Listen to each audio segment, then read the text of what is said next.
The so-called peace processes were dead. Oslo had failed. Palestinians were humiliated daily at checkpoints.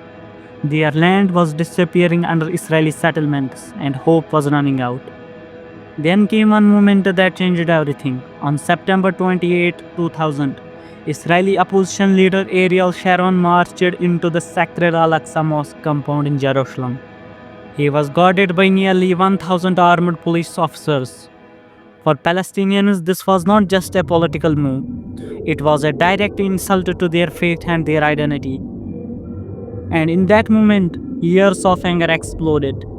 This was the beginning of the Second Intifada, the bloodiest uprising Palestine has ever seen. The Oslo Accords has promised peace, but by 2000, nothing had changed. Checkpoints still humiliated Palestinians daily. Settlements doubled since Oslo, eating up the Palestinian land. Jerusalem remained fully under Israeli control. Even Palestinian intellectual Edward Said had warned earlier about this. Oslo is not peace, it is complete surrender, and people will rise against it. Sharon's visit to Al-Aqsa, one of the Islamists' holiest sites, was the breaking point. The very next day, protests erupted across the West Bank and Gaza. Israeli forces responded with live ammunition. Within a week, over 50 Palestinians were killed. Many of them were teenagers.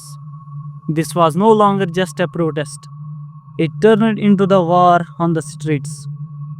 The First Intifada, which started in 1987 and ended in 1993, was mostly about stones, strikes, and boycotts. But the Second Intifada, it was more deadlier. Armed Palestinian groups began using guns, roadside bombs, and suicide attacks. Israel responded with tank, air strikes, and targeted assassinations. This was no longer seen as a civil resistance, it was a full urban warfare. A well-known Palestinian activist said at that time, the world ignored our stones. Now we will fight with what we have." The uprising lasted 5 years, from 2000 to 2005, and the sufferings, they were massive. Palestinian deaths, over 3,000, include hundreds of children, were killed by Israeli forces brutally. Israeli deaths, around 1,000 deaths were confirmed on the Israeli side. Most of them came from suicide bombings. Thousands more were arrested and were wounded on the both sides. One image defined the Intifada: 12-year-old Muhammad al-Durrah, trapped in the father's arms, shot dead by Israeli gunfire in Gaza. This footage aired globally, turned him into a symbol of Palestinian suffering. Israel launched full military operation in Palestinian cities. Tanks and bulldozers rolled in Ramallah, Nablus, and Jenin. Entire neighborhoods were destroyed during raids at night. Targeted assassinations killed Hamas and Fatah leaders. In 2002, Israel started building the massive West Bank barrier, a concrete wall cutting through the Palestinian towns and farmland. Israel called it a security barrier, but the world called it an apartheid wall. The United Nations later criticized it, saying most of the wall was built inside Palestinian land, effectively annexing more territory. By 2005, the Intifada started to slow down. Israel withdrew its settlers from Gaza, but kept its full control of its borders, airspace, and the sea. Palestinians were left even more divided. The Palestinian Authority controlled parts of the West Bank while Hamas grew stronger in the Gaza.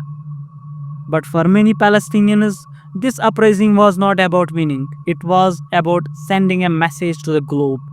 A Palestinian journalist wrote at that time, "Oslo is dead, peace talks are dead, but we are still alive, and the world must not forget us." The Second Intifada was a turning point.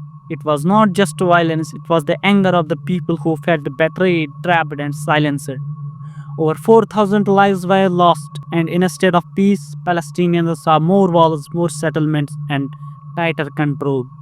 In part 7, we will explore what happened after that, how Israel tightened its grip even further, isolating Gaza completely and changing the conflict forever. This is the 70 years of humiliation and resistance, and the story is far more from over.